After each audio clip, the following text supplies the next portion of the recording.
আসসালামু আলাইকুম। স্বাগতম সবাইকে আজকে ফিজিক্স ক্লাসে। তো আমরা এসএসসি ফিজিক্স এর দ্বিতীয় অধ্যায় নিয়ে আলোচনা করতেছিলাম, যেটা ছিল হচ্ছে আমাদের গতিবিদ্যা। এবং আমরা গতিবিদ্যার ম্যাথ গুলাকে দুইটা অ্যাক্সিসে ভাগ করে নিয়েছিলাম। একটা ছিল হচ্ছে আমাদের এক্স অ্যাক্সিস এবং একটা ছিল আমাদের ওয়াই অ্যাক্সিস। তো আমরা মেইনলি ওয়াই অ্যাক্সিস এর কনসেপ্ট নিয়ে আলোচনার ভিতরে আমরা ছিলাম। এবং আমরা ওয়াই অ্যাক্সিস এর প্রথম যে কেস নাম্বার ওয়ানটা ছিল সেখানে আমরা আলোচনা করছিলাম হচ্ছে মুক্তভাবে পড়ন্ত বস্তু। তো এরকম একটা বস্তু মুক্তভাবে যদি মাটিতে পড়ে, এটা হচ্ছে আমাদের গ্রাউন্ড সারফেস। এখানে যদি পড়ে তাহলে সেটার জন্য ক্যালকুলেশন গুলো কিরকম হবে। তো আমরা মোটামুটি ওই ভিডিও দেখলে আমরা পুরাপুরি হচ্ছে পড়ন্ত বস্তুর ক্ষেত্রে যতগুলা ম্যাথ প্রবলেম হইতে পারে বা যত টাইপের ম্যাথ প্রবলেম হয় আমরা এগুলো সলভ করতে পারবো। তো আজকে আমরা নিক্ষিপ্ত বস্তুর কনসেপ্ট নিয়ে আলোচনা করব। নিক্ষিপ্ত বস্তুর কনসেপ্ট একটু ডিফিকাল্ট বলা যায়, একটু ডিফিকাল্ট। তো সমস্যা নাই, আমরা প্রবলেম গুলো এই ফর্মুলা গুলো থেকে শুরু করব। এবং নিক্ষিপ্ত বস্তুর কনসেপ্ট থেকে মোটামুটি ভালো লেভেলের অঙ্ক আসে পরীক্ষায়। পড়ন্ত বস্তু, এরপরে নিক্ষিপ্ত বস্তু, এবং মোস্ট ইম্পর্টেন্ট যেটা হচ্ছে 4 নাম্বারের জন্য আসে সেটা হচ্ছে নিক্ষিপ্ত এবং পড়ন্ত বস্তু কত উচ্চতায় মিলিত হবে বা কত সময় পরে মিলিত হবে, এরকম একটা কন্ডিশন আসে। তো সেটাও আমরা দেখবো। মোটামুটি এটা করলে আমাদের 3 নাম্বারের যে ম্যাথ প্রবলেম এটা হয়ে যাবে পড়ন্ত আর নিক্ষিপ্ত বস্তু করলে। এরপরে আমরা হচ্ছে কম্পেয়ার করার মাধ্যমে পড়ন্ত বস্তু এবং নিক্ষিপ্ত বস্তুর কিছু ম্যাথ প্রবলেম সলভ করব, সিলেক্টিভ ম্যাথ প্রবলেম। আমি যেগুলো করাই দিই এগুলাই ম্যাথ, মেইনলি এগুলাই ম্যাথ। তারপরে আমরা একদম বোর্ড কোশ্চেন সলভ করার মাধ্যমে দেখবো আমরা কিভাবে ম্যাথ গুলো সলভ করতে পারি। তো খাড়া উপরের দিকে নিক্ষিপ্ত করার জন্য আমরা প্রথমে একটু ফিগারটা ড্র করি। ফিজিক্সে যতগুলো অঙ্ক করবা, ফিজিক্সে আমরা যতগুলো অঙ্ক করব সবগুলো অঙ্কের মেইন মানে আমরা স্টার্ট করব হচ্ছে ফিগার থেকে। আমরা আগে চিত্র দাগাবো, তারপরে সূত্র অ্যাপ্লাই করব, কোন সূত্রে অ্যাপ্লাই হবে, এরপরে আমরা সেদিকে আগাবো। তো এখান থেকে আমি একটা বস্তুকে নিক্ষেপ করব। আমি বস্তুটাকে লাল রঙের কালি দিয়ে দিলাম, যে এরকম একটা বস্তুকে আমরা ভূমি হইতে নিক্ষেপ করব উপরের দিকে। তো ধরলাম বস্তুটা আমার এইভাবে উপরের দিকে উঠবে। তো আমরা যখন পরন্ত বস্তু নিয়ে আলোচনা করেছিলাম তো তখন এরকম ছিল যে এইভাবে একটা বস্তু ছিল, জাস্ট আমি এইভাবে ছেড়ে দিছি। তো কোনো আদিবেগ ছিল না, তখন জাস্ট এইভাবে ছেড়ে দিছি, আদিবেগ ছিল না। কিন্তু আমি যদি একটা বস্তুকে নিচে থেকে উপরে উঠাইতে চাই, উপরের দিকে উঠাইতে চাই, তাহলে আমার কি করতে হবে, নিচে থেকে একটা বেগ দিতে হবে এইভাবে। এই বস্তুটাকে যদি আমি নিচে থেকে এইভাবে বেগ না দিই তাহলে তো উপরের দিকে উঠবে না। তো অবশ্যই এর একটা আদিবেগ থাকবে। আদিবেগ কত আমাদের কোশ্চেনে বলে দিবে আদিবেগ কত। তো আদিবেগ থাকবে একটা, আমি ধরলাম সেটা ইউ। এবং এই বস্তুটা এভাবে উপরে উঠবে। উপরে উঠার এই পিক পয়েন্টে তার একটা বেগ থাকবে। আমি ধরলাম সেই বেগটা হচ্ছে আমার ভি। ভি বেগ, ভি বেগে সে সর্বোচ্চ বিন্দুতে উঠবে। এবং এই যে যাত্রা করলো, এই যাত্রা পথকে আমরা ডিনোট করবো হচ্ছে এইচ দিয়ে, যেটাকে আমরা বলবো হচ্ছে উল্লম্ব সরণ। এটাকে আমরা বলি হচ্ছে এইচ বা উল্লম্ব সরণ। তো উল্লম্ব সরণ কেন বলতেছি আমি ব্যাখ্যা করব, সমস্যা নাই। এটাকে আমি বলবো হচ্ছে উল্লম্ব সরণ। এখন যতটুকু বলি এতটুকু মাথায় রাখো। এইখান থেকে এই ডিস্টেন্সটা হচ্ছে আমার উল্লম্ব সরণ। আচ্ছা, তো এই ছিল আমাদের কথা। আর আরেকটা সিম্পল জিনিস নিয়ে আমাদের আলোচনা করতে হবে, সেটা হচ্ছে এইটা যদি একটা বস্তু হয়, এইটা, তো এই বস্তুটাকে পৃথিবী জি অভিকর্ষ ত্বরণে তার নিজের দিকে টেনে রাখে। যে আমি বা তুমি যে কোনো বস্তুকে পৃথিবী জি অভিকর্ষ ত্বরণে নিচের দিকে টানে, নিচের দিকে। তো এভাবে নিচের দিকে টানতেছে এবং অভিকর্ষ ত্বরণের দিক সবসময় নিচের দিকে হয়। এটা আমাদের বইয়ে খুব একটা বিস্তারিত ব্যাখ্যা নাই যে মাইনাসটা কেন হয়। তো কেউ যদি দেখতে চাও তাহলে আমার ইউটিউবের প্লে লিস্টে যে কাজ শক্তি ক্ষমতাতে আমি এই সূত্রগুলো কিভাবে চেঞ্জ হয় একদম বিশদ ব্যাখ্যা দিছি। ওইটা অ্যাকচুয়াল ব্যাখ্যা, এবং এখানে আমি যেটা বলবো এটা অ্যাকচুয়াল ব্যাখ্যা না। এবং এটা আমরা ম্যাথ প্রবলেম সলভ করার জন্য এটা ইউজ করব। ঠিক আছে, তাহলে দেখো। আচ্ছা, এখন সরণ বলতে আমরা মেইনলি কি বুঝি, মনে করো এইটা হচ্ছে আমি, আর এটা হচ্ছে আমার স্কুল বা আমার ইউনিভার্সিটি বা আমার কলেজ। তো আমি এইখান থেকে ঘুরে এই দিক দিয়ে এই দিক দিয়ে এইভাবে এইভাবে এসে আমি ইউনিভার্সিটিতে ঢুকলাম। এই যে লাল কালো কালার, এই কালো কালারকে আমরা বলি হচ্ছে দূরত্ব।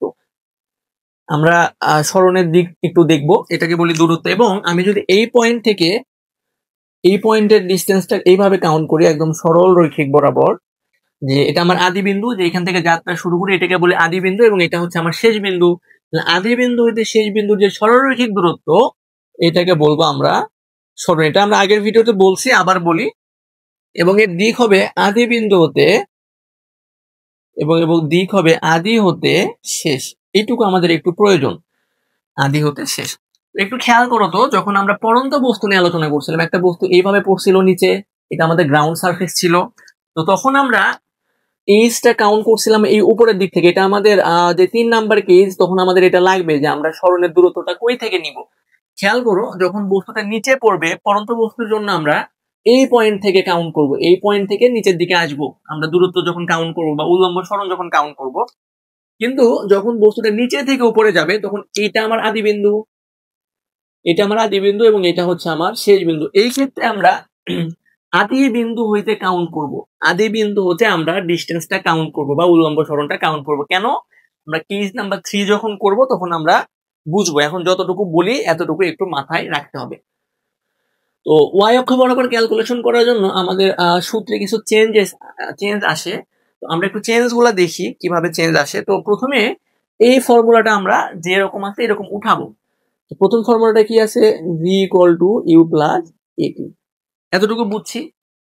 আচ্ছা, তো যখন আমরা এক্স অ্যাক্সিসে কাজ করি, এক্স অ্যাক্সিসের ত্বরণকে আমরা বলি হচ্ছে এ দিয়ে প্রকাশ করি এবং এটাকে বলি হচ্ছে আমরা ত্বরণ। এবং যখন আমরা ওয়াই অ্যাক্সিস নিয়ে কথা বলি তখন এই সেম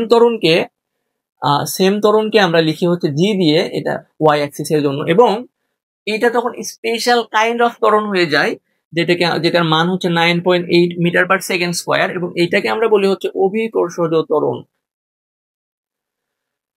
সরি, লেখাটার জায়গা নাই এখানে, এটা হচ্ছে অভিকর্ষজ ত্বরণ। তো যখন নিচের দিকে পড়ে, দেখো একটা বস্তু যখন নিচের দিকে পড়তেছে, এটা কিন্তু আসল ব্যাখ্যা না। আসল ব্যাখ্যা আমি ওই কাজ শক্তি ক্ষমতাটা দিছি, যদি এখানে দেই ভিডিওটা অনেক বেশি লেন্দি হয়ে যাবে। তো নিচের দিকে পড়তেছিল তখন এই জি এর দিকটাও নিচের দিকে ছিল জি, এবং বস্তুটাও নিচের দিকে পড়তেছিল। তো এই জন্য আমরা জি এর আগে পজিটিভ সাইন ইউজ করতাম। তো এই কেসে কি হচ্ছে দেখো তো, বস্তুটা উপরের দিকে উঠতেছে কিন্তু আমার জিটা কোন দিকে কাজ করতেছে? জিটা নিচের দিকে এবং বস্তুটা উপরের দিকে। যেহেতু দুইজনের দিক ভিন্ন, আমরা এক দিককে পজিটিভ ধরে নিছি, যার কারণে আমার এই জি এর সামনে আসবে হচ্ছে একটা মাইনাস জি। আবার বলি, যখন বস্তুটা পড়ন্ত বস্তু ছিল, উপর থেকে নিচের দিকে পড়তেছিল, উপর থেকে নিচে, আমার জি এর দিকটাও ছিল নিচের দিকে, এই জন্য আমরা এইটার সাইন ইউজ করতে পজিটিভ। এটা কিন্তু আসল ব্যাখ্যা না, আসল ব্যাখ্যা আমার কাজ শক্তি ক্ষমতাতে দেওয়া আছে। আর এই যে নিক্ষিপ্ত বস্তুর ক্ষেত্রে আমরা উপরের দিকে নিক্ষেপ করব, তাহলে উপরের দিকে যখন নিক্ষেপ করব জিটা আমার নিচের দিকে কাজ করবে, এটা সবসময় যে কোনো কেসের জন্য দেখো জি এর দিক সবসময় নিচের দিকে, পৃথিবীর নিচের দিকে, ভূপৃষ্ঠের দিকে টানবে। তো এটা হচ্ছে আমার এইদিকে বস্তু উঠতেছে উপরের দিকে এবং জিটা নিচের দিকে, এই জন্য এটার সামনে আমি একটা ইউজ করব মাইনাস। তো আমরা আমাদের শেষ বেগ এবং আদি বেগের কোনো সূত্রে চেঞ্জ হয় না। তো এইটাকে আমি লিখবো ভি এবং আদি বেগ লিখবো আমি ইউ। এবার এই যে এটা ছিল আমার এক্স অক্ষ বরাবর ত্বরণ, তাহলে এটাকে আমি লিখবো জি, কারণ এটা ওয়াই অক্ষ বরাবর ত্বরণ। আর আমার টিটা টি থাকবে, কারণ টি হচ্ছে আমার স্কেলার রাশি, এর এক্স অক্ষ বা ওয়াই অক্ষ বলতে কিছু হয় না, এটি, কারণ এ হচ্ছে স্কেলার রাশি। এখন এই যে জি আমি লিখলাম, আমার নিক্ষিপ্ত বস্তুর ক্ষেত্রে জিটা কাজ করতেছে নিচের দিকে, দেখো জি এর দিক হচ্ছে নিচের দিকে, কিন্তু আমার যে বস্তুটা উঠতেছে সেই বস্তুটা উঠতেছে উপরের দিকে, তাহলে চিহ্নটা আলাদা, একজন নিচের দিকে নামতেছে, একজন উপরের দিকে উঠতেছে, এই জন্য আমরা এখানে মাইনাস সাইন ইউজ করব। আচ্ছা, এতটুকু যদি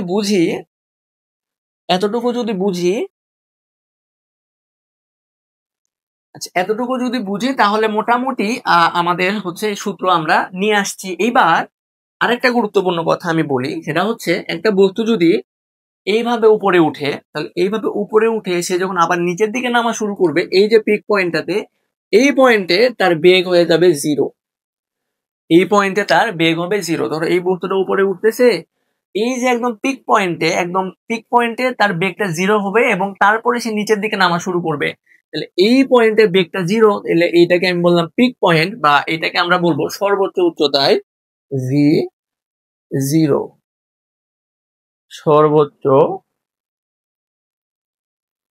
উচ্চতায় ভি ইকুয়াল টু জিরো। তাহলে তুমি এই ফর্মুলাতে ভি জিরোটা একটু বসাই দাও, ভি এর মান জিরো, তাহলে জিরো বসাইলে আসবে ইউ মাইনাস জিটি। তাহলে ভি এর মান যদি আমি জিরো বসাই, এইখান থেকে যে টিটা পাবো, এই টিটা হচ্ছে সর্বোচ্চ উচ্চতায় ওঠার জন্য প্রয়োজনীয় সময়। কেন? কারণ দেখো এইটুকু হচ্ছে সে উঠবে এবং এই পয়েন্টে তার বেগটা জিরো, তাহলে এইখান থেকে এই পয়েন্টের যে দূরত্ব নিছি বা সরণ নিছি, এই জন্য এইখান থেকে এইটুকু উঠতে যে প্রয়োজনীয় সময় সেটা হবে আমার টি। তাহলে দেখো তো প্রয়োজনীয় সময় টিটা বের করবো কিভাবে। আমি এটা বাম পক্ষ, এটা ডান পক্ষ, এটা বাম পক্ষ, আমি একটু পক্ষান্তর করে নিই যে U minus GT equal to 0। বা ধরো আমার এই টি এর মান দরকার, তো আমাদের যেটার মান দরকার সেটাকে আমরা এক পাশে লিখি, তাহলে জিটি এক পাশে লিখলাম ইকুয়াল টু ইউ। তাহলে এখান থেকে টি বের করলে ইউ ডিভাইডেড বাই জি। এগুলো কিন্তু আমাদের অঙ্ক। তাহলে এই টি এর পরিচয় কি, এই টি কোনটি, এইটি আমরা পাইছি কিভাবে, এইটি আমরা পাইছি ভি এর মান 0 বসায়া। তাহলে ভি এর মান 0 কখন হয়, সর্বোচ্চ উচ্চতায় ভি এর মান 0। তাহলে এই সূত্র হচ্ছে আমার সর্বোচ্চ উচ্চতায় ওঠার জন্য প্রয়োজনীয় সময়। সর্বোচ্চ উচ্চতায় উঠতে প্রয়োজনীয় সময়। তাহলে এই সূত্র থেকে আমরা এই কন্ডিশন গুলা অ্যাপ্লাই করে ম্যাথ প্রবলেম সলভ করে ফেলবো। তো আমাদের এই সূত্র হলো, এবং এরপরে আমরা 2 নাম্বার সূত্র দেখবো, এবং 2 নাম্বার সূত্র থেকে কি কি ধরনের ম্যাথ হইতে পারে এটা দেখবো, এবং 3 নাম্বার ফর্মুলা থেকে আমাদের কত ধরনের ম্যাথ হইতে পারে আমরা সেইটাও দেখবো। তো আজকের ভিডিওটা এই পর্যন্ত থাকবে। সবাই নিজের ফ্রেন্ডদের সাথে শেয়ার করবে, এবং যারা আমাদের হোয়াটসঅ্যাপ গ্রুপে যুক্ত আছো তারা হোয়াটসঅ্যাপ গ্রুপে আরো ফ্রেন্ডদেরকে যুক্ত করবে, এবং তাদেরকে বলবা ভিডিও যদি ভালো লাগে তাহলে যেন তারাও তাদের আরো যতগুলো ফ্রেন্ড আছে সবাইকে আমাদের হোয়াটসঅ্যাপ গ্রুপে যুক্ত করে দেয়। আজকের ক্লাস এই পর্যন্তই। ভালো থেকো সবাই। আসসালামু আলাইকুম।